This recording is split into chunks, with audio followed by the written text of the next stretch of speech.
Le réseau des chambres de métiers et de l'artisanat, chaque jour aux côtés des artisans, présente Sud Radio, c'est ça la France, Nathalie Schrengerma. Bonjour à tous, bienvenue dans C'est ça la France, l'émission qui met en avant les talents français. Le 29 avril prochain, c'est la journée de la solidarité intergénérationnelle. Nous allons découvrir ensemble des entreprises, des startups qui ne manquent pas de belles idées pour renforcer ce lien entre les générations. Tout à l'heure, nous serons avec une jeune femme qui a créé l'association Étoilée et Solidaire et qui se bat aux côtés d'une trentaine de bénévoles pour mettre la gastronomie au service des personnes âgées en situation de précarité en Île-de-France, leur redonner le goût de manger, le plaisir de la convivialité. Mais tout de suite, je vous propose d'en apprendre davantage sur la colocation intergénérationnelle qui se développe dans plusieurs villes de France. Sud Radio, c'est ça la France. Et nous sommes en ligne avec Juliette Millet, responsable de la communication chez Colette. Bonjour Juliette. Bonjour. Alors cette colocation intergénérationnelle, dans un premier temps, c'était quoi? C'était pour lutter contre l'isolement, hein, c'est bien ça? Oui, exactement. Donc la cohabitation intergénérationnelle, comme son nom l'indique, en fait, c'est le principe est de mettre en relation des autres qui ont plus de 60 ans et qui ont une chambre inoccupée dans leur appartement ou dans leur maison. On les met en relation avec des jeunes, principalement des étudiants, qui eux, à l'inverse, sont à la recherche d'une chambre et d'un logement. Et donc en effet, il y a plusieurs avantages, mais une des motivations principales, en effet, c'est de lutter contre l'isolement des seniors. On s'adresse à des jeunes seniors, mais quand même, voilà, des personnes qui peuvent vivre seules, et ça peut être pesant de vivre seul. Et donc, voilà. Mais l'isolement est une problématique qui touche 24% des plus de 15 ans en 2021, selon la Fondation de France. Donc, on voit qu'il y a un vrai souci à ce niveau-là. Oui, tout à fait. En fait, tout à fait, c'est quand on parle d'isolement, on parle de l'isolement de nos seniors, d'une part, parce que comme je vous le disais, il y a beaucoup de seniors qui habitent seuls, parce que certains sont séparés, veufs ou veufs, etc. Mais aussi du côté des étudiants, en effet, parce que beaucoup d'étudiants habitent dans un logement étudiant ou alors dans un studio, etc. Et donc, c'est aussi pesant d'habiter seul dans un petit appartement et loin de sa famille, etc. Parce que c'est la majorité des cas, il y a beaucoup d'étudiants qui doivent changer de ville pour aller étudier dans une autre ville que leur ville natale. Donc, ça peut être pesant, en effet, d'être loin de ses proches aussi. Et ça s'est aggravé par rapport à 2020, hein, cet isolement. Et ça, on le sait bien, c'est dû à la crise sanitaire. Donc, votre site, il propose donc à ces seniors qui possèdent, vous le disiez, hein, des chambres inoccupées, de les louer à des étudiants. Donc, du coup, les prix sont beaucoup plus attractifs. Hein. C'est aussi ça l'intérêt. Exactement. Nous, il y a vraiment on essaie de répondre à une double problématique. On parlait de l'isolement des seniors, donc ça, c'est un premier point. Et en effet, la précarité étudiante, on sait que c'est difficile de trouver un logement quand on est étudiant. Voilà, moi j'ai 27 ans et donc j'ai terminé mes études, mais il y a quelques années encore, j'ai connu cette difficulté de trouver un appartement quand on n'a pas forcément un très bon salaire, voire pas de salaire quand on est étudiant, qu'on n'a pas forcément des garants très solides, etc. Et qu'on est surtout, l'UNEF, l'Union nationale des étudiants de France, prévoit une augmentation de ce coût de la vie étudiante. Exactement. Et en fait, dans ces cas-là, c'est vrai que nous, ce qu'on apporte chez Colette, c'est des loyers justement abordables.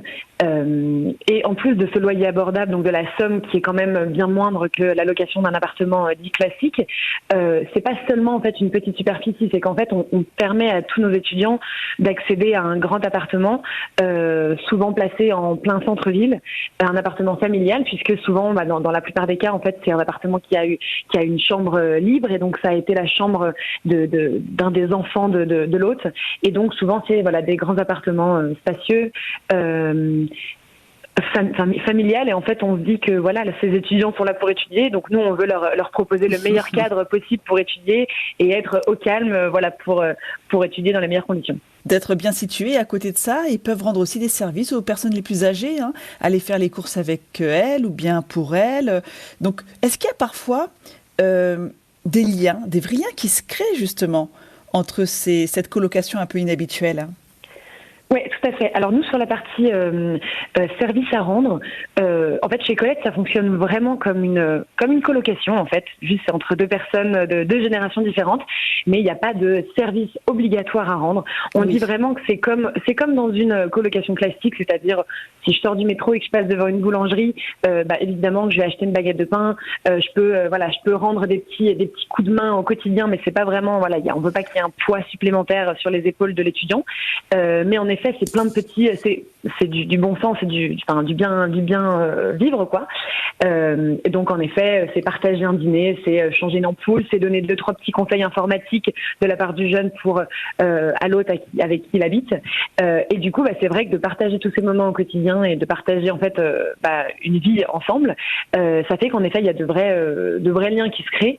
Il y a des cohabitations qui fonctionnent très bien et qui en fait les relations vont au-delà de l'appartement. Et je pense à Catherine qui habite à Levallois et qui héberge Lucille qui vient de La Rochelle et en fait elle lui a fait complètement découvrir Levallois en l'amenant au marché, dans les petits magasins qu'elle aimait bien. Elle l'a emmené visiter la Tour Eiffel.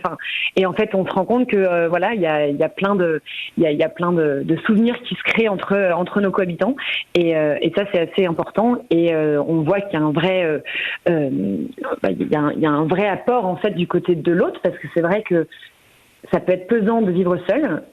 Et je pense à Elia, par exemple, qui m'a toujours dit que elle trouvait ça très difficile d'habiter seule, non pas pour la solitude en tant que telle, mais en se disant si jamais il m'arrive quelque chose un jour, le fait d'être seule c'est quelque chose qui m'angoisse beaucoup. Et en fait, elle disait juste de savoir. Ça peut même rassurer les familles. Exactement, de ces personnes âgées. Les familles des personnes âgées comme les familles des étudiants, parce que on sait qu'il lui arrivera rien et qu'elle va rentrer chez elle le soir.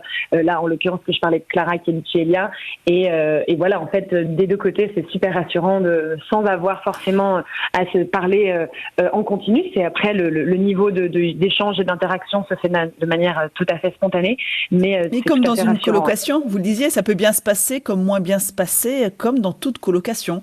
Sauf que là, ce qui est assez original, c'est de jouer sur le côté intergénérationnel.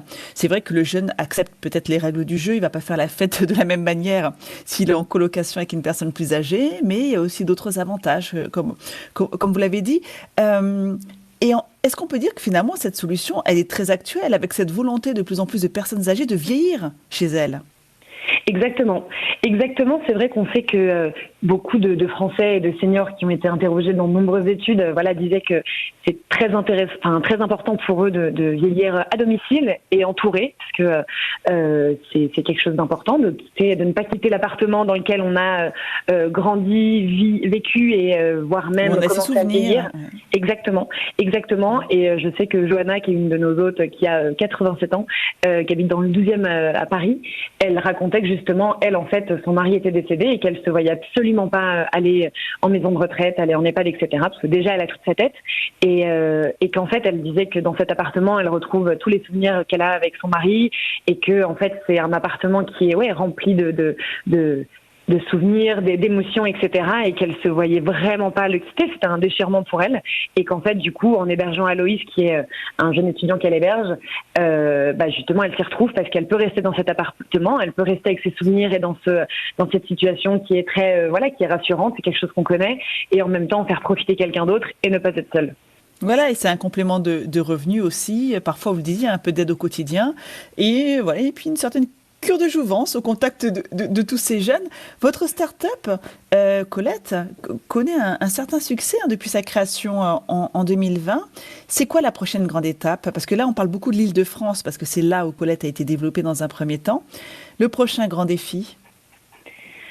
Alors déjà, je voudrais juste revenir sur, en effet, le côté revenu. C'est vrai que c'est quand même une motivation qui est assez importante pour nos hôtes, parce que mine de rien, ce petit complément de revenu, il est non négligeable, et c'est vrai que la plupart de nos hôtes en ont besoin, que ce soit pour compléter une petite retraite ou alors compléter, je pense à Elisabeth qui est son mari en EHPAD, et ça génère beaucoup de frais, et donc dans ces cas-là, en fait, c'est une manière de pouvoir de pouvoir contribuer au bien-être de son mari. Donc ça, c'est important de le préciser, parce que c'est quand même une motivation importante, et c'est un avantage assez important pour nos hôtes. Et quant à la prochaine étape, grande étape alors? Oui, en effet. Colette, historiquement, on est basé à Paris et on vient d'ouvrir 2 nouvelles villes. Donc maintenant, on opère à Bordeaux et Lyon. Et donc la prochaine étape, c'est de faire grandir Colette, de faire connaître Colette dans ces 2 villes, autant que c'est le cas actuellement à Paris. On l'espère avoir le même succès qu'à Paris et pouvoir proposer, créer de nouvelles cohabitations, créer beaucoup de cohabitations dans ces 2 nouvelles villes. En France. Exactement. Merci beaucoup Juliette Millet. Je rappelle que vous êtes responsable de la communication chez Colette. Je vous souhaite un bon dimanche. Merci beaucoup. Au revoir, bonne journée. Au revoir.